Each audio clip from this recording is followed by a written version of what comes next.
அதை கேட்டவர்கள், அப்படியானால் யார் ரட்சிக்கப்படக்கூடும் என்றார்கள். அதற்கவர், மனுஷரால் கூடாதவைகள் தேவனால் கூடும் என்றார். அப்பொழுது பேதுரு அவரை நோக்கி, இதோ நாங்கள் எல்லாவற்றையும் விட்டு உம்மை பின்பற்றினோமே என்றான்.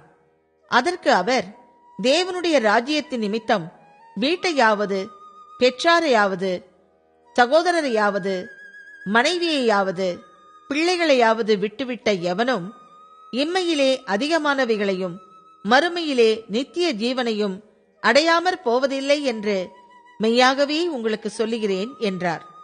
பின்பு அவர் 12 நம்மிடத்தில் அழைத்து, இதோ எருசலேமுக்கு போகிறோம், மனுஷகுமாரனை குறித்து தீர்க்கதரிசிகளால் எழுதப்பட்டவைகளெல்லாம் நிறைவேறும்.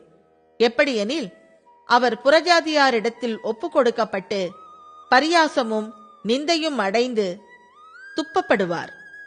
அவரை வாரினால் அடித்து கொலை செய்வார்கள். 3ஆம் நாளிலே அவர் உயிரோடே எழுந்திருப்பார் என்றார். இவைகளில் ஒன்றையும் அவர்கள் உணரவில்லை.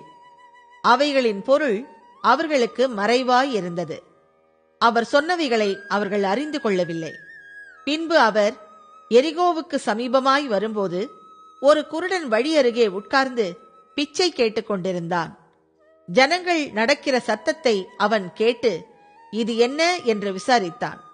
நசரேயனாகிய இயேசு போகிறார் என்று அவனுக்கு அறிவித்தார்கள்.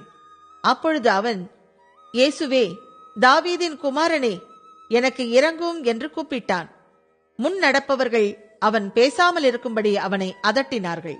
அவனோ, தாவீதின் குமாரனே, எனக்கு இரங்கும் என்று மிகவும் அதிகமாய் கூப்பிட்டான். இயேசு நின்று அவனை தம்மிடத்தில் கொண்டு வரும்படி சொன்னார். அவன் கிட்ட வந்தபோது அவர் அவனை நோக்கி, நான் உனக்கு என்ன செய்ய வேண்டும் என்றிருக்கிறாய் என்று கேட்டார். அதற்கு அவன், ஆண்டவரே, நான் பார்வை அடைய வேண்டும் என்றான். இயேசு அவனை நோக்கி, நீ பார்வை அடைவாயாக, உன் விசுவாசம் உன்னை ரட்சித்தது என்றார். உடனே அவன் பார்வை அடைந்து தேவனை மகிமைப்படுத்திக் கொண்டே அவருக்கு பின் சென்றான். ஜனங்கள் எல்லாரும் அதைக் கண்டு தேவனை புகழ்ந்தார்கள்.